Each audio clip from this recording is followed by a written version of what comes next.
Welcome to Free Thoughts. I'm Aaron Powell. And I'm Trevor Burrus. Our guest today is Walter Olson. He's a senior fellow at the Cato Institute's Robert A. Levy Center for Constitutional Studies. Welcome to the show, Walter. Thanks for having me on. On a scale of 1 to 10, how well did America's institutions hold up to Trump's attempts to subvert them?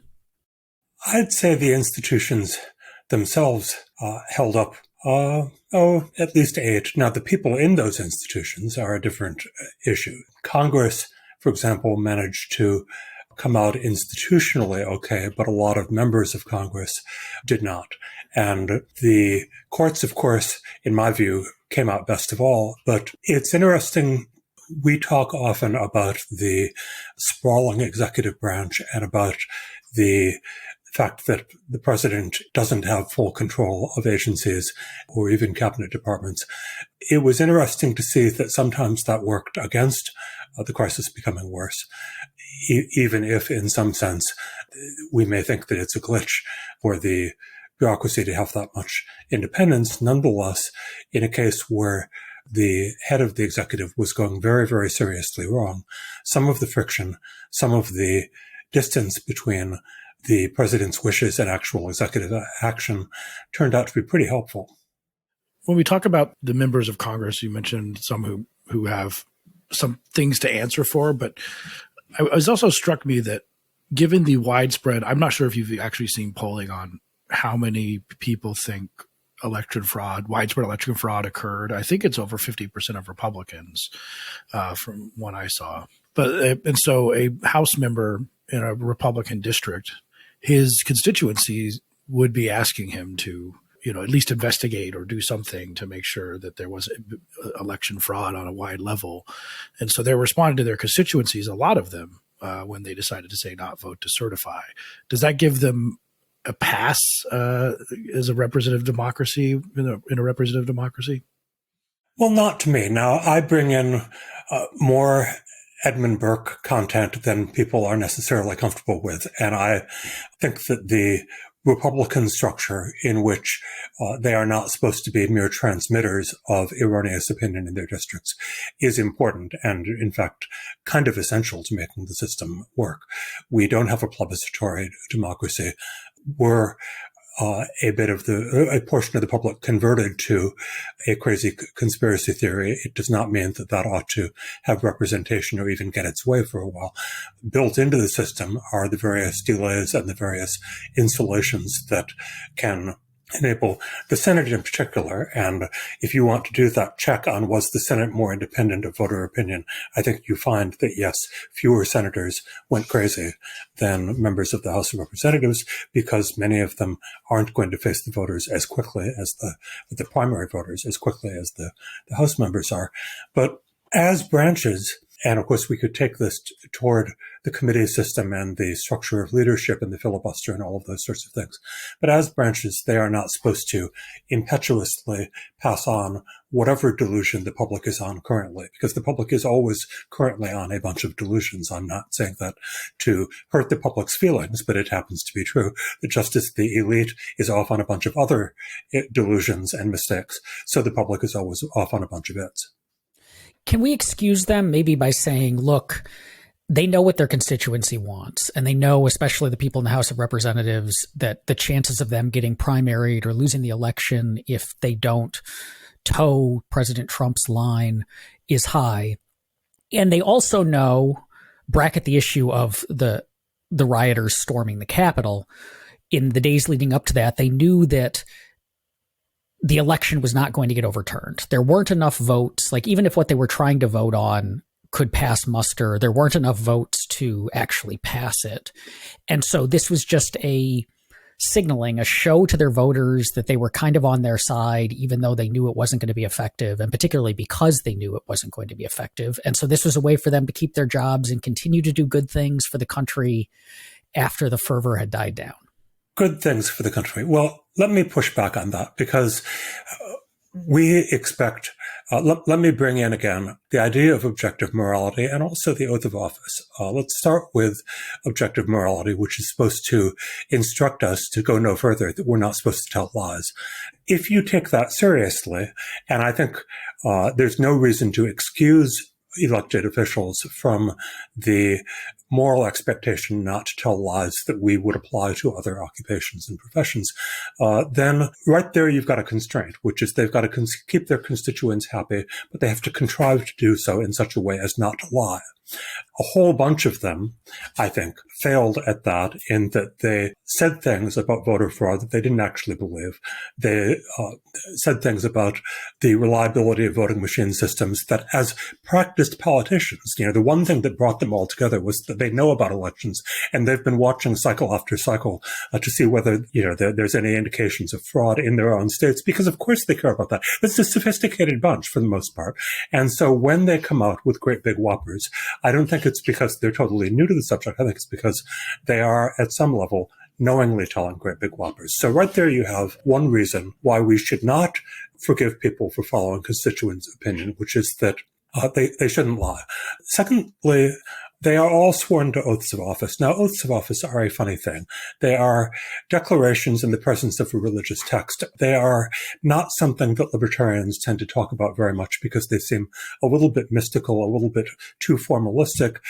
They don't seem to correspond to anything except a ritual.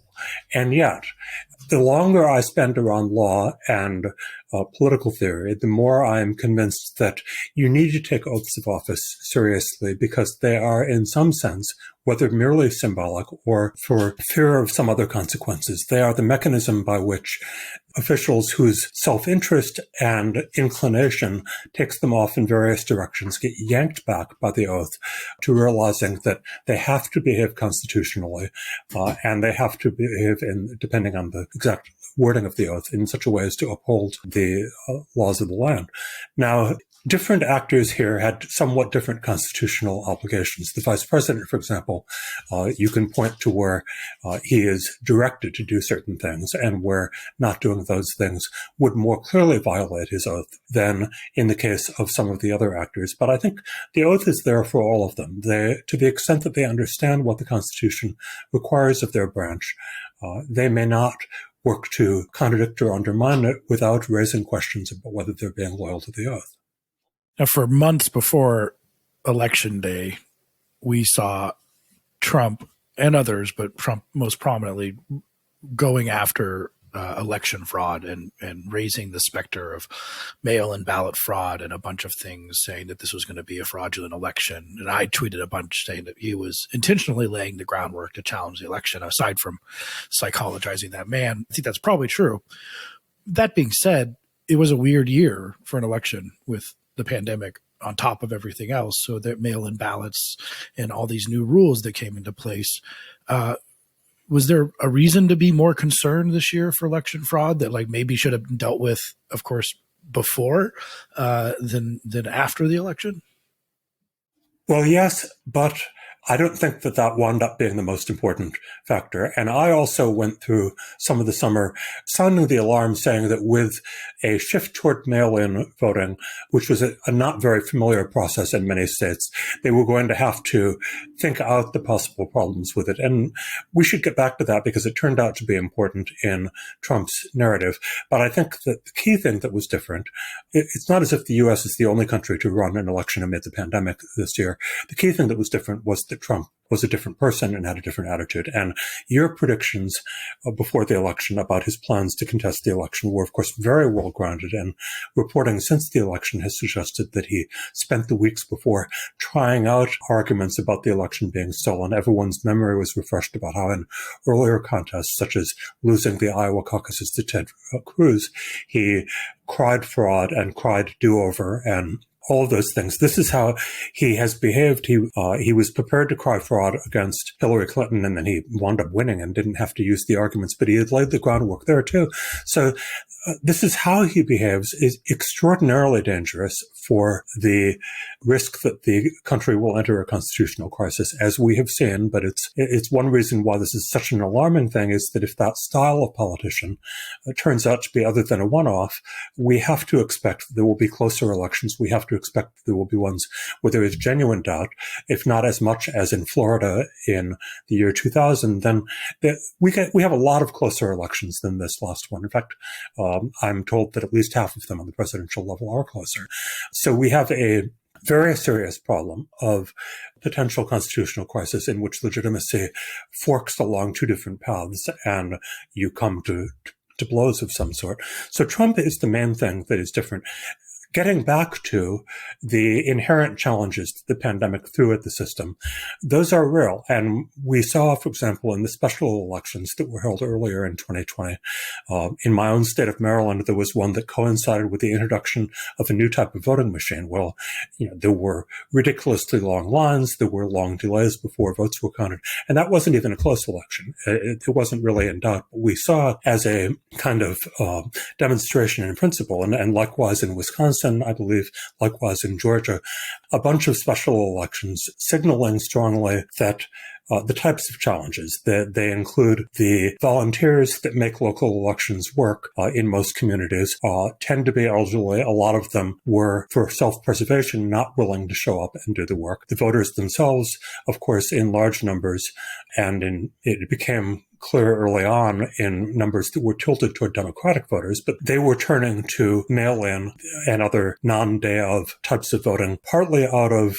fear of the pandemic that was somewhat party correlated, and that Republicans tended to be downplaying and poo-pooing the danger of the virus and Democrats not. So that would account for some of it. But beyond that, it just became very politicized, where Trump was, even though occasionally you could find him making communications saying, by the way, here's how to vote early if you want to vote for me.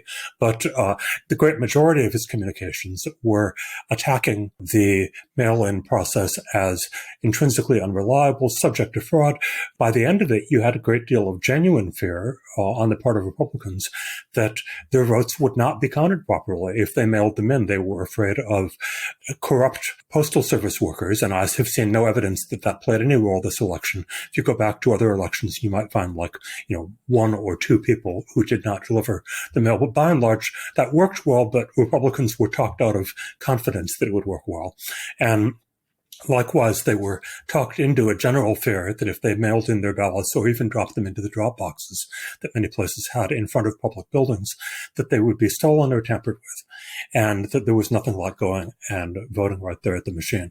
So that built in, and people could see this coming many months in advance, the likelihood that the early vote would be systematically more democratic than the day of vote. We already knew from earlier elections that so-called early voting, in which you do show up at the polling place, but it's a couple of weeks early, tends to be democratic. That was already kind of baked in, and it happened again this year. But the mail has not always been that way. If you think about it, mail is used by military voters who lean Republican, by expatriates who lean, I understand, Democratic. I'm not totally sure why, but I understand that non-military expatriates tend to lean Democratic, and by people who are very elderly or infirm or have a doctor's note in some other way. And although that has gone back and forth, it's usually, in most years, a pretty good group for Republicans. So that earlier history did not suggest that mail-in votes were anything that Republicans had to worry about intrinsically. With a different president, with different messaging, enthusiastically encouraging Republicans to use mail-in voting, and particularly for the elderly, the entire course of the year would probably have been different. Had there been relatively even proportions of Democrats and Republicans using that mechanism, the fateful course of the first 48 hours in which Trump seemed to build up a big lead, based on the practice in a number of states of counting machine day of votes first, would not have been, that mirage would not have been there. The remaining day of voters would have been more evenly split. But we could see it coming. And one of the tantalizing theories, which I have seen asserted, have not really seen it proved, but I will be talking about it for a while, is that in the states that refuse to move to what many people believe are best practices on mail voting, northern states that Trump had often won last time and did not win this time, that the refusal to adopt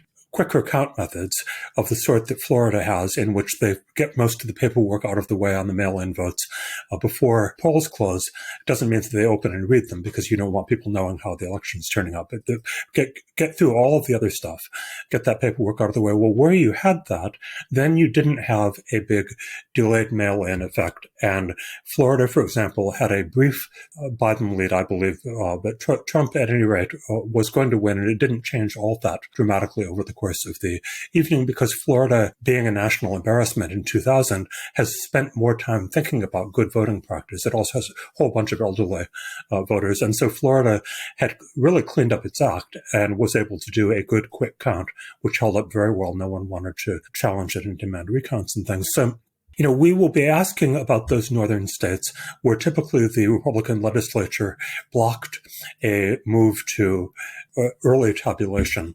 We'll be talking about that for a while, but I have to hope that certainly by 4 years from now, and maybe by 2 years from now, even though let's hope the pandemic goes away, those states will have public opinion mobilized saying, this should never happen again with the votes of Pennsylvania and Michigan and Wisconsin.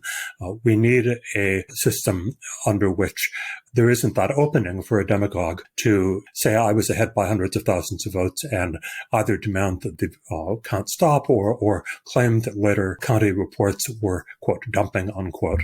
It's a whole separate issue why Trump's claims of this sort were so readily transmitted and believed by the conservative media machine, and yet they were. So one way or another, although more sophisticated public opinion would be welcome and better press intermediation of it would be welcome, there's really no substitute for vote reporting systems that can do a quicker job in particular, as well as an accurate job. Well, I think that we can, safely dismiss the voting machine, Venezuela-China connection delusions of people like Giuliani or Sidney Powell or the MyPillow guy. Everything we've just discussed said this was an odd election. There were a lot of changes. Things were a lot different than what people were used to. They had concerns about its integrity or its accuracy leading up to it. And then those were made worse by Trump's words and other conservative talking heads afterwards. But if I'm a Republican lawmaker, then what's wrong with me saying, hey, I'm not voting to overturn the election. All that I'm voting is my constituents are worried about this. So why don't we put a little bit of effort into looking into these claims? And they may turn out to be false, but if there's something there, if there in fact were fraudulent votes or whatever, we definitely want to know about those. So we'll just, before January 20th comes along, we'll just vote to delay certifying a little bit to look into it. This kind of take is one thing if it's happening on November 7th and it's possible to do recounts, investigations, perhaps full dress investigations with subpoenaing witnesses at a point where the wheels have not ground through the selection of electors and the certification of states. The same arguments become legally and constitutionally dubious when offered to overturn what the law and the Constitution specify to be the stages at which things are accepted. And you see this the same way.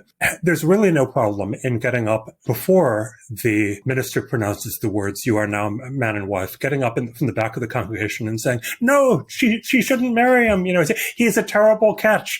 But once those words have been pronounced, the person who does that is in a different moral situation. Perhaps they were in a bad moral situation all along, but it stops being something that they have quite as much of a right to do once the couple is married. And that's how the law inevitably has to treat. It's not just the law has chosen arbitrarily to set up a couple of things like the meeting of electors and the certification of votes.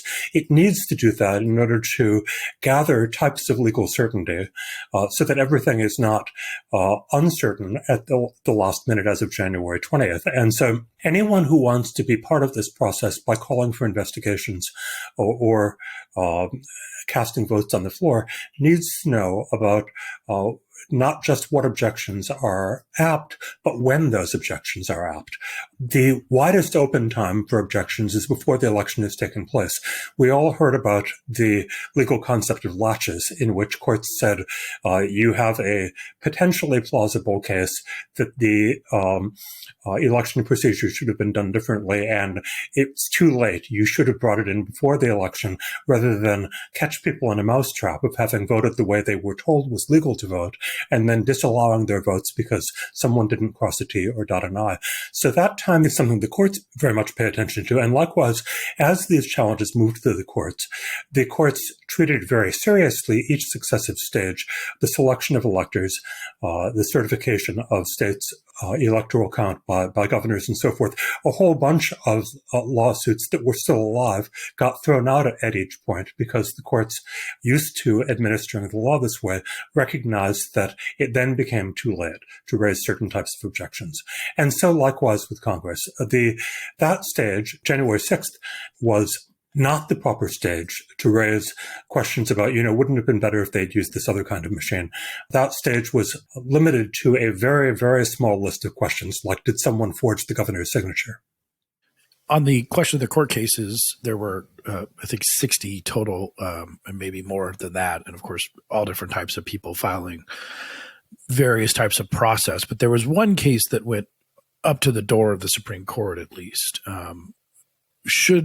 What was that case about? And should the court have actually taken that case as a method of at least allaying fears? And I guess a third question is, were you surprised that 3 Trump-appointed justices apparently didn't fall in line with that? Let me work from the last question. I was not surprised that the Trump justices did not support Trump's case. That's exactly what I would have predicted. Nor was I surprised that Trump's appointees in general throughout the federal judiciary gave him, I believe, not even one on overturning of a state's vote. The only small issue on which he won was, by coincidence, one where he actually had some merit, but it wasn't going to affect very many votes. This was in Pennsylvania.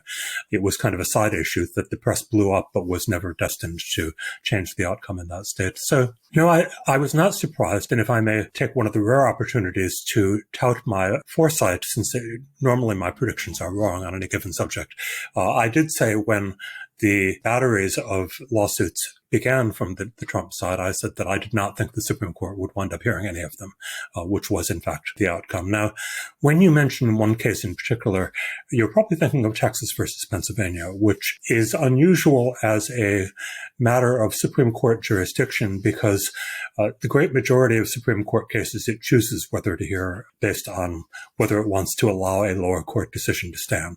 And in the case of this kind of suit by a state against a state, the first place it gets filed is in the Supreme Court. There is no record with lower courts, and so the posture is somewhat different. There is a respectable school of thought, which includes some justices such as Alito and Thomas, saying that they need to at least open the door, even if they then slam it in the face of the state filing a bad suit.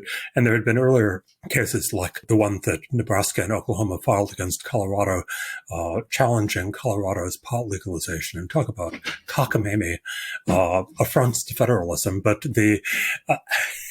and of course, ill-fated suits that were destined only to be laughed at, but nonetheless genuine suits in which 2 states' attorneys general had been genuinely convinced to sign a truly stupid complaint against Colorado.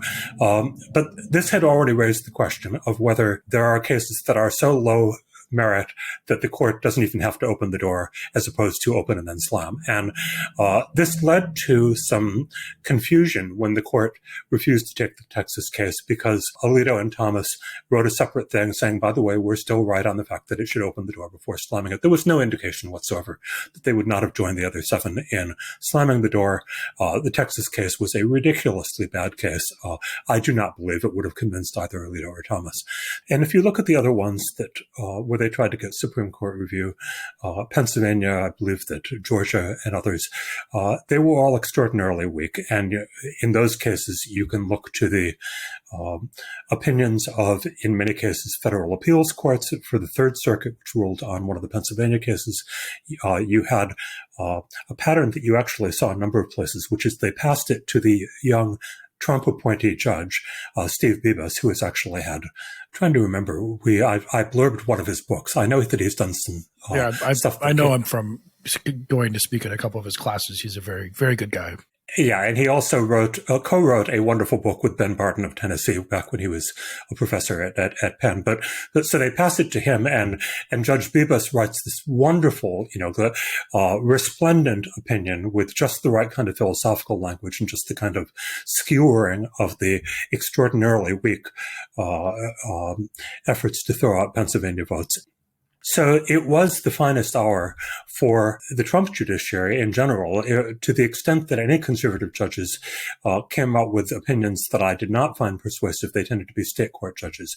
The Wisconsin litigation, many of these states had a federal track and a state track of litigation. The Wisconsin state track resulted in dissents from three of the conservatives that I really didn't find very convincing. But again, the federal judges just came through with complete unanimity, and often with, if there wasn't a Trump appointee, then often there was the most conservative appointee on the three-judge panel chosen to issue the rebuke. Yeah, I've used a similar analogy in a couple media hits on the dispute on this case was, it's like the phone is ringing and some justices think that you have to pick it up and then just slam it back down. And other justices think you can just let it ring and not ever pick it up.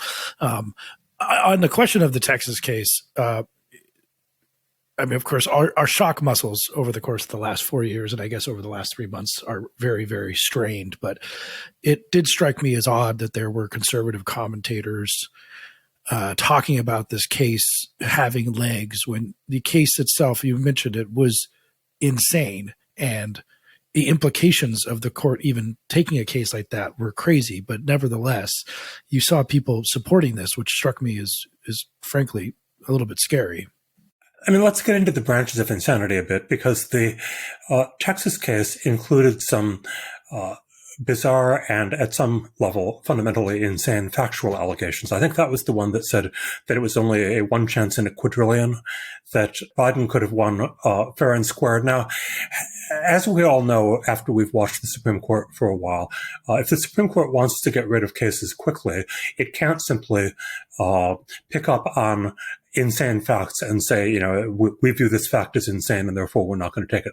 It needs to look to legal issues rather than to second guessing the facts. And so strangely, it had to accept obviously demented factual assertions as if they might be right for long enough to look at the other aspects of the Texas thing. Now, among the different levels of irony in which some, but not most, I think, right-of-center law professors indulge themselves, there is, what do we think of federalism? Well, what we now think of, from those who supported the Texas suit, which is not that many of them, but there were some, is that federalism means that state control of their own elections, which has been an absolute pillar of federalism. It's one of the very important functions that states have kept to themselves, even though the elections are for federal office, the states still get to run them.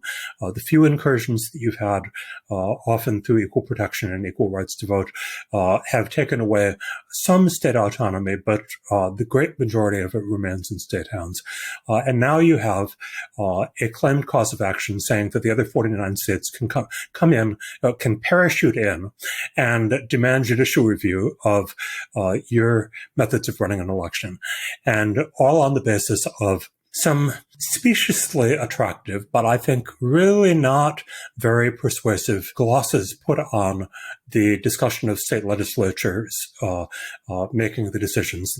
And not to get too far into the constitutional weeds on this, but you look at where certain language in the Constitution says not that the states shall determine this, but that the state legislatures shall determine that.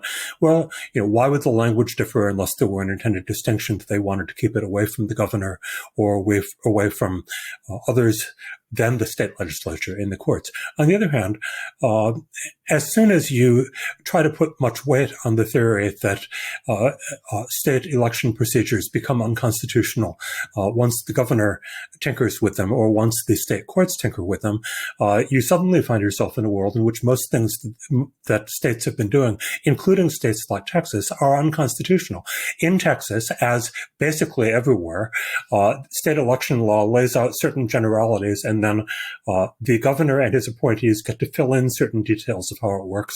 The counties or municipalities or whoever runs the local elections also get to fill in certain details. And no one has a lawsuit saying that it's unconstitutional. And of course, I forgot to fill in the courts themselves in the state, then take that not fully clear state statute and fill in details. And up to this point, no one has thought that state election law has been pervasively unconstitutional, rendering potentially illegitimate all the elections we've been having all along. It's just this fantastically radical assertion. So where do you find it? You find it from some of the most ostentatiously right-wing law professors who are willing to cut out all of the props of legitimacy under the entire system in order to win one case. One of the blessings of Trump and his administration's authoritarian urges is that they were married to a breathtaking level of incompetence. And so as we look back at these attempts to steal the election, to overturn the legitimate election results, it seems like, all of them, as we just said, they didn't win any cases. Everything fell flat. The evidence that they made up, they never presented in court because they knew that there was no there. And so this attempt was a just total failure that doesn't appear to have had really any chance of being successful. Does that then mean that we shouldn't be worried as much about this kind of thing happening in the future? Because there was a lot of people in the lead up to the election and the days after who were expressing, genuine fear that the election would be overturned in favor of Trump. That fear was misplaced. Or did we dodge a bullet because of the incompetence? So if we had a more competent president and a more competent set of lawyers, could this have worked? You've packed several questions in there, but let me say that we dodged bullets this time.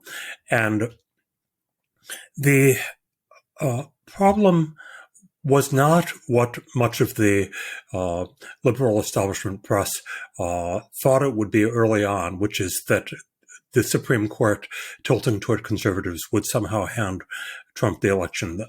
You can imagine certain close issues like Florida 2000 in which they might be swayed, but the issues that actually came up never got anywhere near that. But the continual uncertainty about that fed into public opinion, in which the public was not, at least the Republican side, was retained a grassroots belief that the election had been stolen by Biden forces.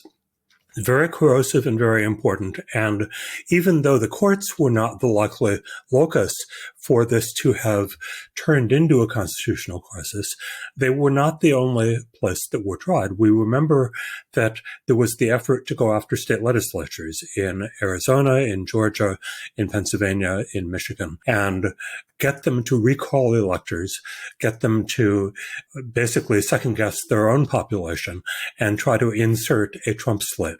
Now, the system held institutionally. Not one of those states did that. We can't really be sure.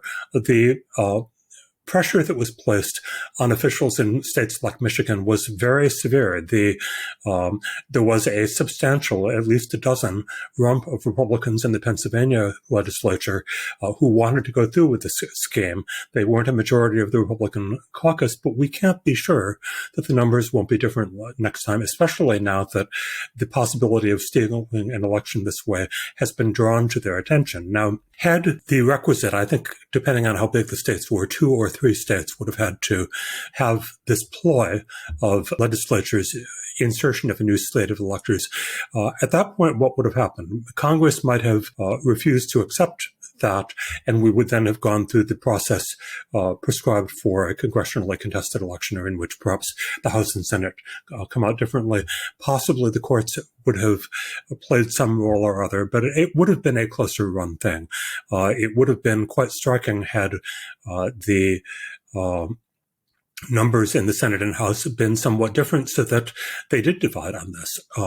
You can find your way through not very outrageous hypotheticals to constitutional crises in which there is a genuine, or should I say more than now, genuine popular divide among people with arms about who won the election. And beyond the role of the state legislatures, the Trump people certainly believed that enlisting governors, like the governor of Georgia, to begin issuing orders down the line to election directors could have caused, even though Georgia did recounts and did a bunch of those sorts of challenges, that the Trump people certainly seem to believe that executive orders within the states, not relying on the legislature, might change a state or two. And again, something to consider. They were wrong this time. Georgia officials became national figures by saying no to Trump's demands and by recording one of the calls and releasing that. But we can't say in principle that won't work next time. Of course, the culmination of this, except for the remarkably peaceful election day, which I expected to be much worse, but inauguration day, I mean. But the events of January 6th, and I personally believe that Trump intended something like that to happen and enjoyed most of it until he saw public opinion going the other way. I don't know what else he expected to happen if he got these people together and said, go to the Capitol. But one of the most common things you hear from the right is this is just basically, what about the riots in the streets in Portland and Seattle in the summer? That what we did was no different and maybe even better than what happened this summer. How do you take that form of whataboutism? I want us to remember the principles that violence is wrong and that street violence is not an acceptable way to override the political process. And I want both sides to learn the lesson. So I don't just turn on my heel, say, you're being whataboutism, whatever I may privately think, because obviously some people are just looking for an argument to rationalize what happened. But some people also seriously wonder, do we live under different rules than they do? Why was all of that allowed? And that's a good question. Why was it allowed without more legal consequences? And we can go back and forth about whether stealing goods from store shelves is worse or better than stealing an election. There is a certain kind of libertarian who loves being contrarian and will say, well, we know that stealing stuff off store shelves is definitively wrong because of private property, whereas government has no legitimacy. So, how can you be sure that stealing votes is not just as bad as participating in government? I've read Lysander Spooner and thrilled to him like everyone else. And when people are consistent about believing that the government, whether by their friends or their foes, is a gang of robbers and murderers, then I have to respect the radical consistency of that position. But radical consistency is not, of course, what we tend to get in today's social media discussion. We get deflection efforts, we get the effort to sometimes normalize something that no one would have imagined as normal until very recently. And I'll throw out a couple of things that should make us think, and I'm not sure exactly where they point, but the New York Times reported on the one side, and this was after Bush's inauguration, but they did extensive interviews with the coalition that had organized of hundreds and hundreds of groups on the left, if not even 1,000 or more groups, huge coalition on the left on what to do after the election. And it turns out that there had been a conscious collective decision reflected in basically marching orders passed on down the line saying, we do not take to the streets, we do not cause any violence, we do not attack any courthouses or state legislatures. Now, I'm of two minds about this. On the one hand, it was so far as I can tell, a wise and successful decision, if that was indeed their decision. Better not to have gone into the streets, and probably better, as they calculated, not to let Trump and his followers feel victimized by having some acts of violence seeking to intimidate a state legislature. So in that sense, a good show, left wing. You did right and you got what you wanted. On the other hand, I couldn't help thinking at the same time, wait a minute, how spontaneous is the next demonstration going to be if we know that there is some group that is not seeking publicity until after the fact that was turning everyone's levers to off instead of on? It's really disturbing to think that big issues of police reform, including issues of police reform where I'm enthusiastically, with much of my writing effort, on the side of reformers, but I don't want them to be decided by violence. I want them to be decided by persuasion. That's the libertarian way, is that persuasion should work, intimidation should not. The use of reason should work, the use of fear should not, or not, at least not fear of what street mobs can do to you.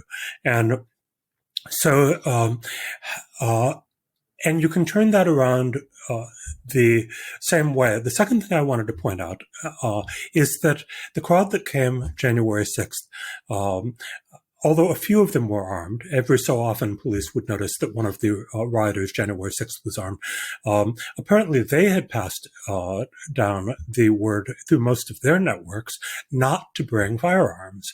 Now, who knows what the outcome would have been if half of them had brought firearms, possibly tremendously different, possibly hostage situations in which the entire course of American political history might have been quite different.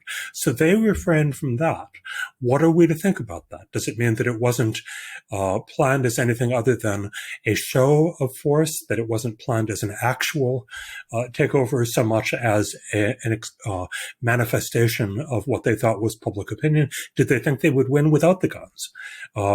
These are all questions that I leave open because I'm not sure I know what the answers are. Looking at that, you said that we should use persuasion, not violence, and that we should avoid political violence in all cases. And I've seen that argument made, but it always strikes me that there's a bit of a tension here, because you have, on the one hand, on the left, the riots and regarding police violence were largely from people who have felt justifiably that the state has been oppressing them terribly for a long time in a tremendously unjust way. On the right, the storming of the Capitol, well, it was, let's call it, on epistemically shaky grounds. These were people who believed that the government in power, or the government that was coming into power, was illegitimate, that the election had been stolen, that democracy had been subverted, and they were going to save the republic. And we as libertarians, we venerate the American founding, which was political violence, right? It began, like, we have the Boston Tea Party, which was the theft and destruction of private property. And we have a rising up against what was seen as an illegitimate or dangerous government. And we venerate that founding generation, people who encouraged political violence. And so how do we, I guess, square those things with each other? Because I don't know the answer to that, but I just know that there feels like there's a tension there. Well, the first thing I would do is to disambiguate we, because we're not all going to take the same approach to it. I am probably a little more Quakerish in that I am probably a little bit more willing to be trod on without biting than is necessarily a good libertarian position for others to take. But I do believe you brought in the issue of factual accuracy, because I think we should return to it. In the case of the stormers of the Capitol, they believed erroneously, in my view, that the election was being stolen from them through massive hidden machinations. But if they had been right, what would their recourse have been? Just let every election be stolen from now on? Talk yourself into that factual framework, erroneous as it might be, and they might feel pushed to the wall. Now, as we know with the anti-police riots, you also had, and a lot of people interviewed by the press said, we've been trying a democratic process here, even though this is a city that these were in cities frequently that were considered highly progressive in their governance and where minorities, might include the mayor and much of the city council. Nonetheless, the impetus to riot against police was there because of the feeling that, look, even if the mayor looks like us, even if they talk our talk on the city council, it somehow doesn't really matter. The system is fixed, and you can't actually beat police brutality. It's set up so that you'll never win, no matter who you vote for. And these are, to some extent, parallel factual assertions. If you genuinely believe that the anti-police side is right to give up on democratic process, then what is left to them except the streets? And I disagree factually on both sides. I disagree the election was stolen, and I also disagree that our political system is so unresponsive. Indeed, over the last year or two, elections for DA in many cities and counties have replaced law and order DAs with ones who are much more sympathetic to the causes that people were out there demonstrating for in the George Floyd demonstrations.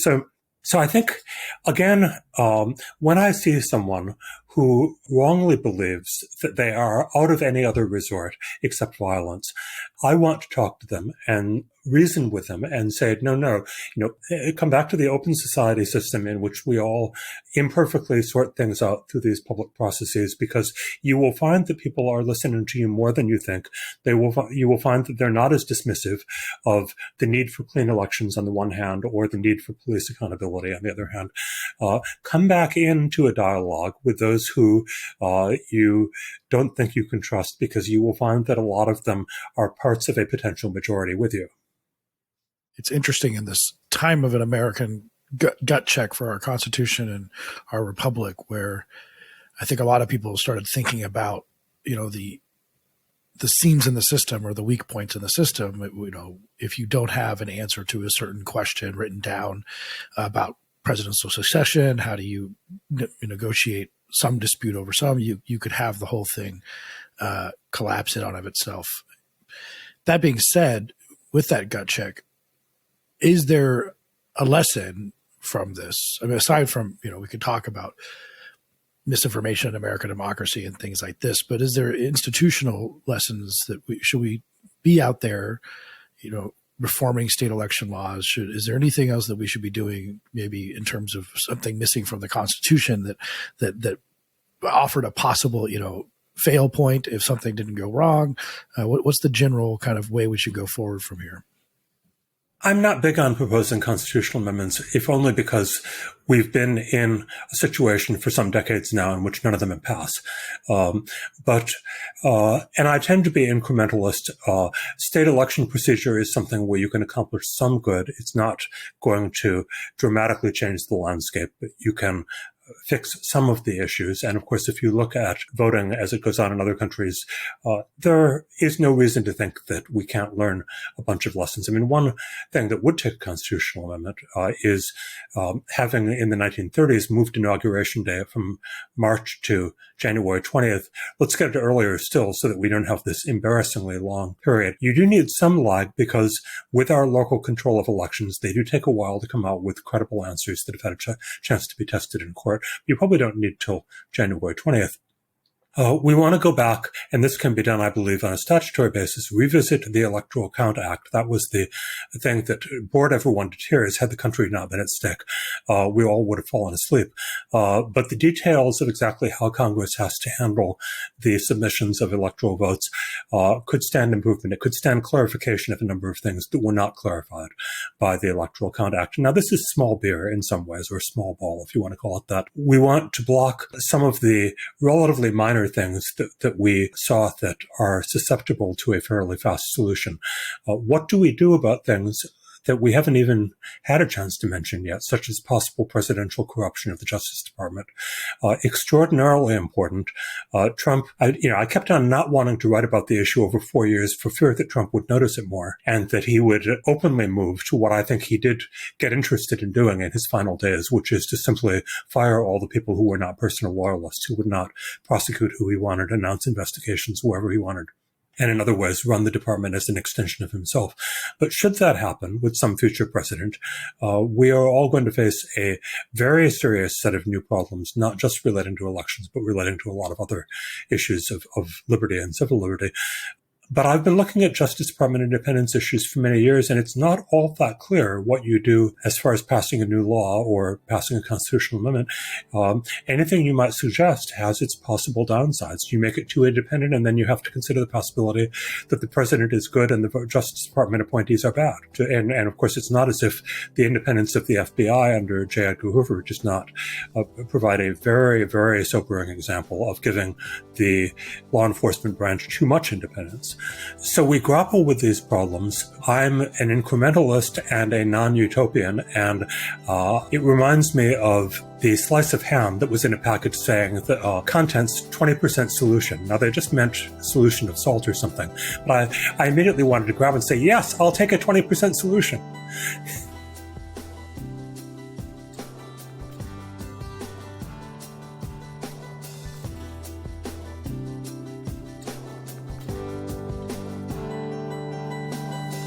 Thank you for listening. If you enjoy Free Thoughts, make sure to rate and review us in Apple Podcasts or in your favorite podcast app. Free Thoughts is produced by Landry Ayers. If you'd like to learn more about libertarianism, visit us on the web at www.libertarianism.org.